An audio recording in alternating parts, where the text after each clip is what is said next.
Happy Friday. Welcome to another episode of Be the Light with me, Sarah G. And y'all recognize this handsome stud to my left, Spencer. He's back. And I'm so happy because sometimes when I'm thinking about making what am I going to speak about today? I tell you, I tell you all that I reflect on my week, and you know this too, and just things that have happened. And how my week went, what did I learn that week, and today is Friday, and so I woke up this morning and I kind of stumbled about that. I woke up, it was 6:57 like I told you, and I was feeling good, and I was well, I'm not too sure what I'm going to talk about today, let me go on my run and figure it out. And last night, if y'all didn't know, Taylor Swift, who's we're both big fans of Taylor, she dropped an album, a new album called Folklore. Right, is that how you say it? Folklore? Sorry, Folklore. And it's really such a beautiful, I need to help pronouncing this word, I always struggle with it. Tranquil? Did I say that right? Tranquil? Tranquil. It's really such a tranquil album. It's funny because there's words that I say in English that always come out a little wrong because I grew up speaking two languages, and so they don't, in my mind, they sound normal, but when they come out of my mouth, they're completely wrong. But that just happens to be one Sarah of them. Sarah has her own unique words and phrases. Okay. I do, yeah. But anyway, so I thought to myself this morning, all right, well, let me go for my run and, let me reflect on how the week went. And I started playing Taylor's new album.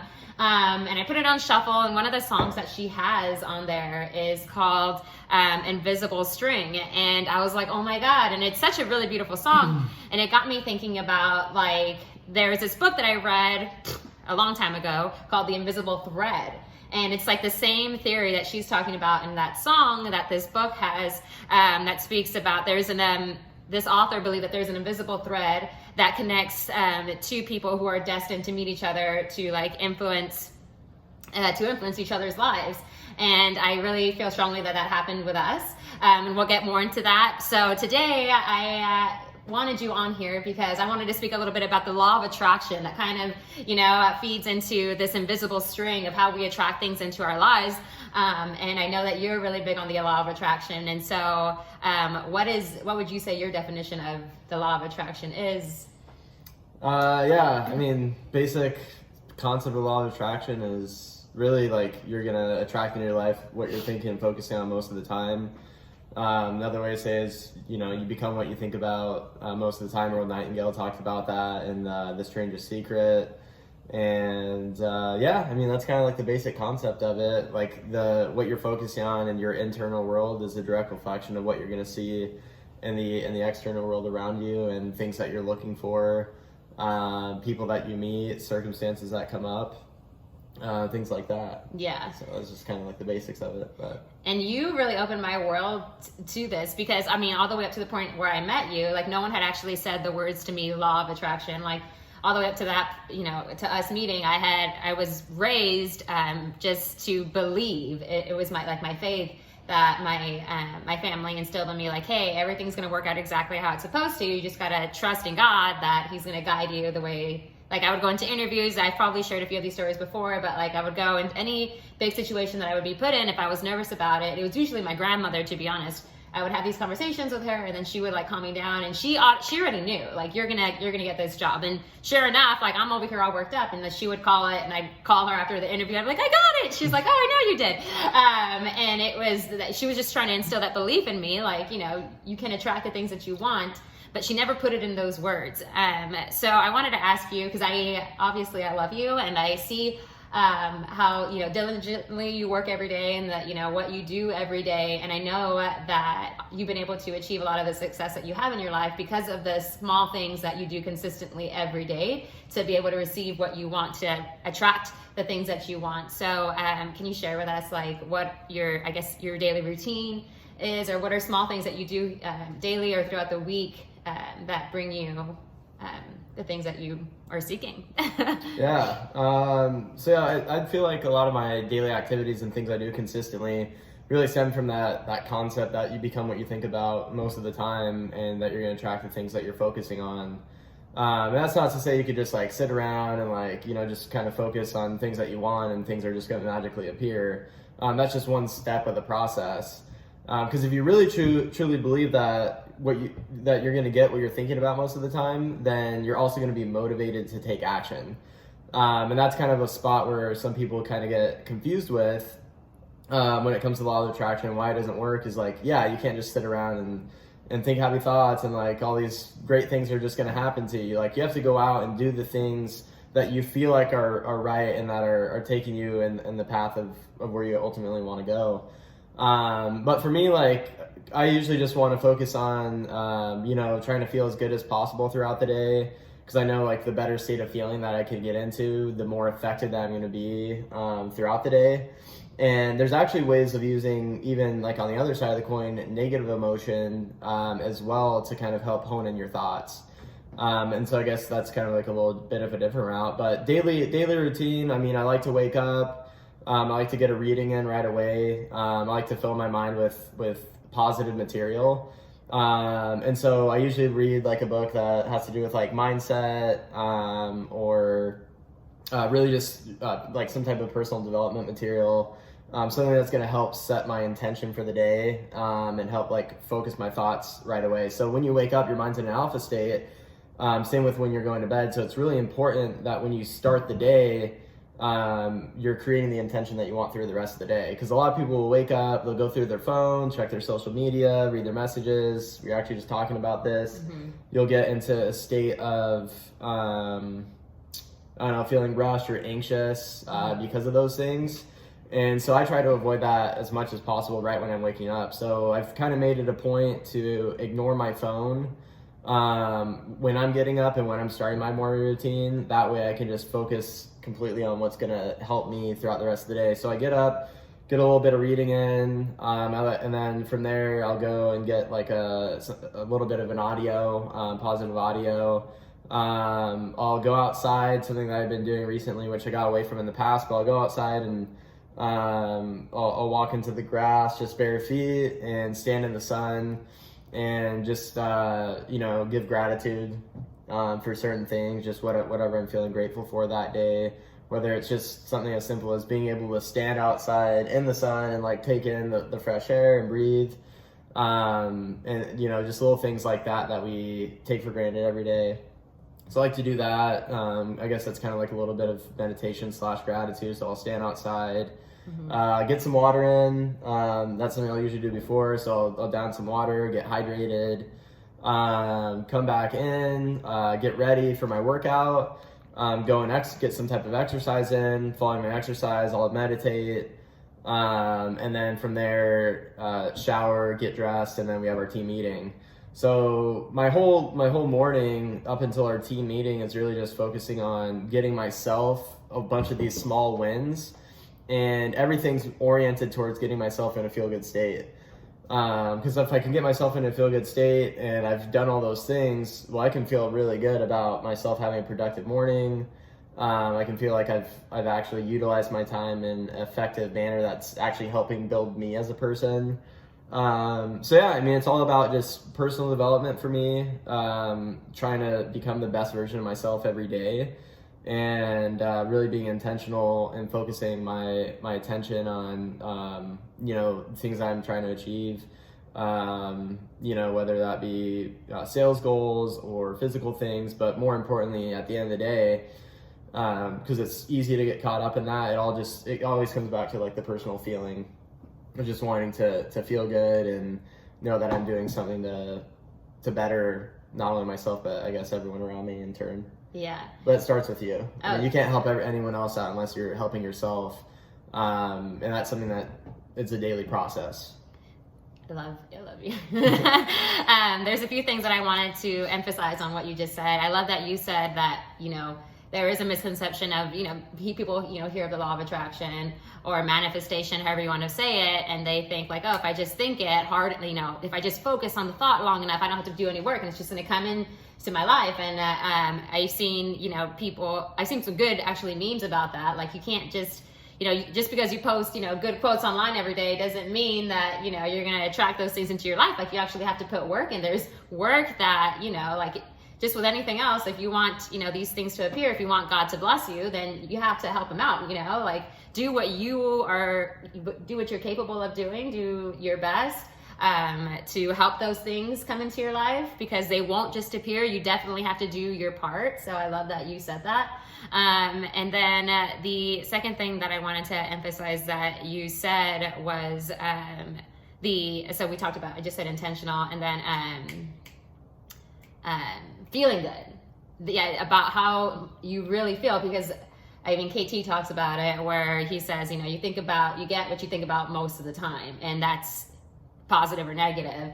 And so if you're feeling badly a lot of the time, well, you're going to continue to attract those, ill feelings, those ill situations, those bad things that you say you want to avoid, but yet you keep thinking about them. So that's why I really love the book that I'm currently reading. Y'all know this. I just posted about it the other day. The book that I'm reading is called Feeling Good.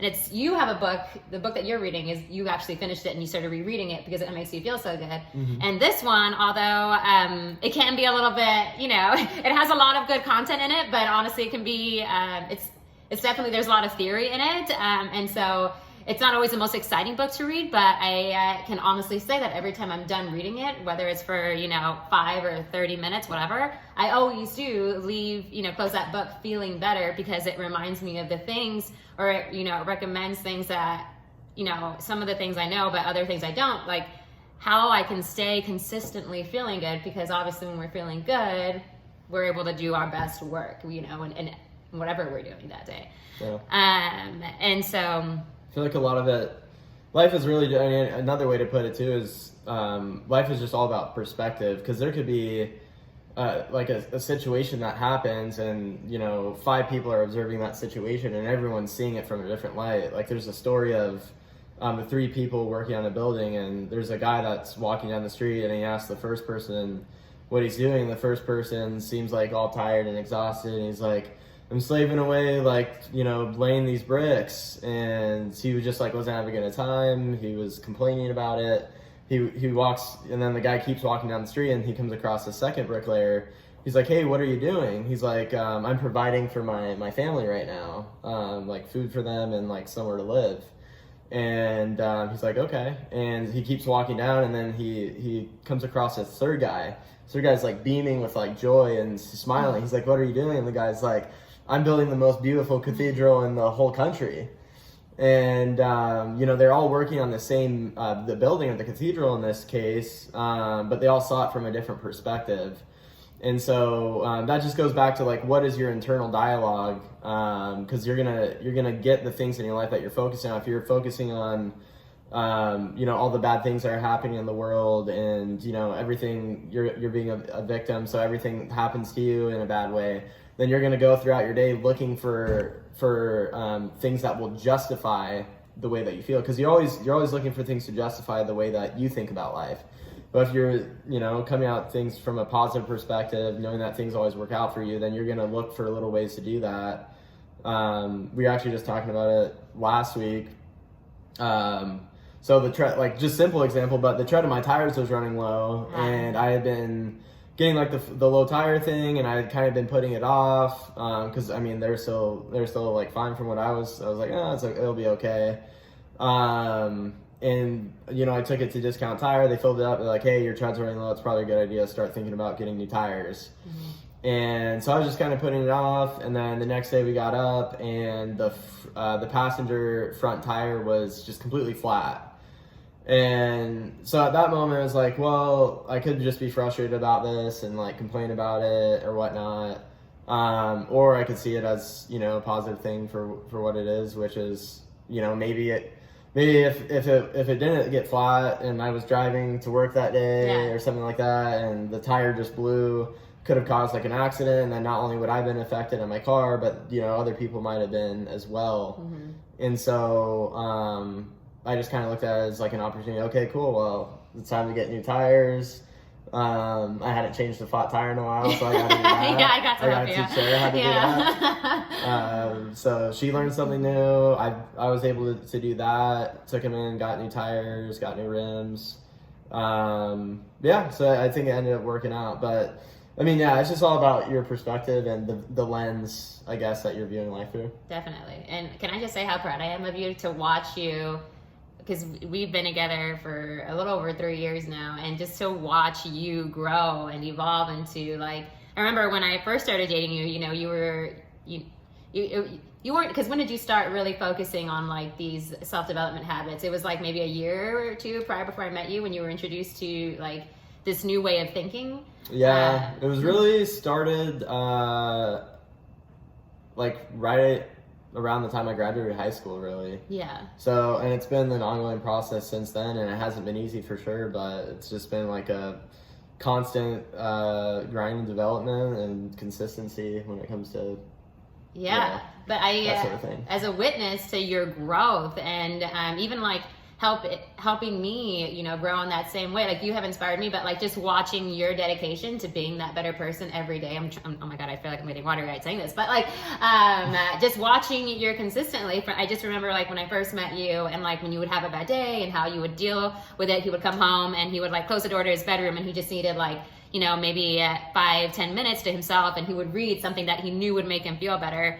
And at that time we were still barely getting to know each other. So I wanted to, speak with you and like figure out how I could make you feel better. But I also, since I didn't know, how to approach Spencer in those difficult times, I would just give him his space most of the time.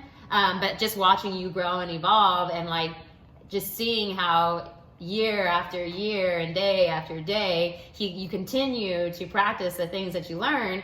And I really feel like that's why you're here now, and you're blessed with all the things that you're blessed with, is because you are putting in the work that we were talking about earlier to attract and manifest and live the life that you see for yourself in your head. So I'm very proud of you. I love you. And so Spencer, he does have to head out to work very soon, so I'm going to start to wrap this up. But earlier, like I said, that invisible thread that we were talking about, that that connects to people. When I read that book, it was probably like 2012 maybe, and my grandmother gave it to me, and I was just like so into this book. And I think it's based on a true story. It's about this New Yorker woman. She's a businesswoman. She's like, she's living in New York, so she's going to work. Obviously, New York's very busy, and she keeps passing by this little boy who's like a panhandler. And every day the little boy would ask her for money, and she'd kind of just like brush him off. And then finally one day she decided to, give him some change. And then from that day forward, they ended up having like this connection, and he actually needed her in his life, and she needed him, and they didn't even know why, but they ended up creating this beautiful bond and relationship where they would go to lunch every day, and before you know it, like his mother might not have been able to attend certain events in his life, and she was able to step in, the New Yorker, and be there for him almost as his mother. And so it's a beautiful story, because she goes back to saying like, I had no idea that I needed him, and he had no idea that it was going to be me, but there was this invisible thread that connected them, obviously. And it, now that, after, obviously our story is very unique, but I remember like right before I met you, it was a really difficult time for me. And one of my best friends, Jessica, she met her now fiance, Jordan.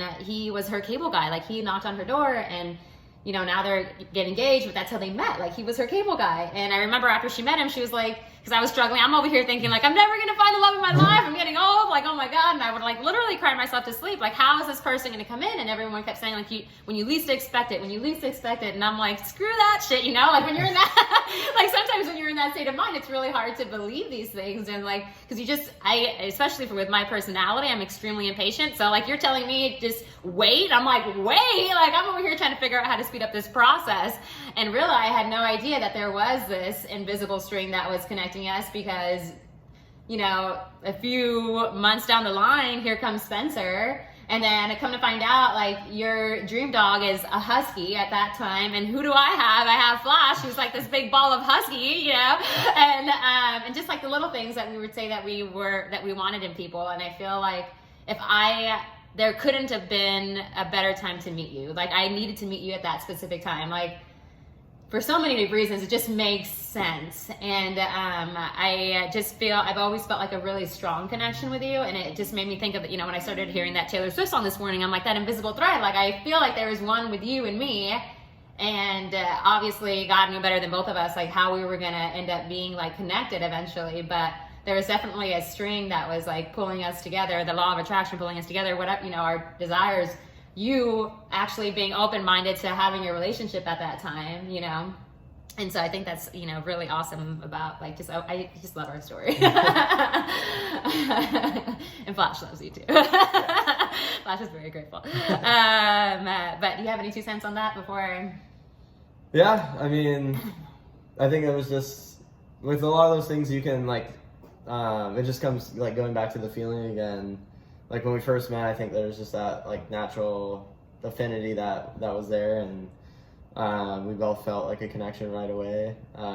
So yeah, I mean, it was just, it just felt like the right thing, and it was awesome to meet you in that way. It was definitely unexpected for me, for sure. Yeah. But yeah, I think, I mean, everything happens for a reason, and so I'm happy that that worked out. Because like, I was working in that area, and I was like, the first few days I was in there, it was kind of like tough because it was like an older neighborhood, and I wasn't really vibing with anyone. And I almost requested to like change to a different neighborhood, but someone just told me to like keep working in there, and so I did, and I ended up getting a sale, and then I kept working, and we ended up meeting, and I ended up doing really well in that neighborhood. But, you did, yeah. And I ignored him for like the first few times. Like I'm over here, like I don't need this. The love of my life was knocking on my door, and I kept ignoring him. And then finally, that 3rd time, I was like, okay, let's go see what he needs, because it must be important. And it was. God was like, holy mother, I'm sending you your freaking boat. You better jump on it now.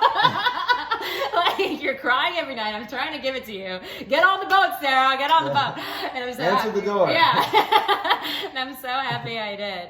But the last thing that I wanted to touch on was, okay, so every morning I have my actually, it was funny because I was writing in my gratitude journal this morning at the kitchen table, and Max was like, what's that, you know? And I was explaining to him what it was, and y'all know that it's, you know, I've said it before, where it's like 5 things that I'm grateful for. Sometimes I'm grateful for more than 5, so I'll keep writing. And then after that, you know, I write down 10 things that I want to achieve in life, and I write them down as if they're already mine. And so that practice of writing it down as if it's already mine, you know, would you agree that it helps when you write things out, you know, when you're able to journal those things, that it helps, you know, bring those things to fruition? Yeah, no, writing definitely is huge, and I think it's overlooked by a lot of people. A lot of people don't really write because we all have computers and cell phones and all these things, but just based off the studies that they've done with writing, you're forming more neural pathways and connections in your brain when you physically write something down versus typing it out. Right. And it's like the difference is like exponential. It's like there's not even a comparison between physically writing and like typing it out or just thinking it. And I mean, whether you're like reading stuff or you're listening to it or you're writing it down, that's all triggering different parts of the brain and forming different neural pathways. And so, yeah, I mean, writing, I'd say, is a powerful key component. And probably all of them is, you know, doing a combination of all of them is a really good way to go. But yeah, actually physically writing it down, I mean, that's just something that, again, is focusing on your intention on, you know, what's important to you, you know, whether that's gratitude or goals that you have. Right. You're more focused on it, which means, you know, you're going to be taking action throughout the rest of the day that's going to help you attain those things. You can probably say it a little bit better in words than I can, but like when you write things out, your brain is able to process it. You kind of said that a second ago. Your brain is able to soak it in at a different level. It's interesting. There's some science behind it. I don't know if you know the science specifically, but look it up. Like it's definitely something you can Google. But when you write things down, even if you want to remember something for like the next day or whatever, like they recommend physically writing it out because your brain will retain it better. And so it's just you telling yourself. It's like your brain will believe whatever you tell it, you know. And so if I'm writing these things out as if they already happened, and soon enough they are like right in front of me, I'm like, oh shoot, you know. But you really shouldn't be surprised because you've been telling yourself that this is what is going to happen. This is what's going to happen. And so I think that, you know, that philosophy is just incredible. You know? I mean, that's what faith is. Yeah. It's not just wishful thinking. It's a knowingness that things are going to come to pass. I mean, it's in the Bible. It's in a lot of religious texts, a lot of self-development stuff. I mean, people have been talking about it for a long time, and that's why Earl Nightingale called it the strangest secret, because it's not really a secret at all. It's so simple that people just don't really apply it. And yeah, you got to be patient with it too. And I don't know. I think you got to be like impatiently patient in a way. Yeah.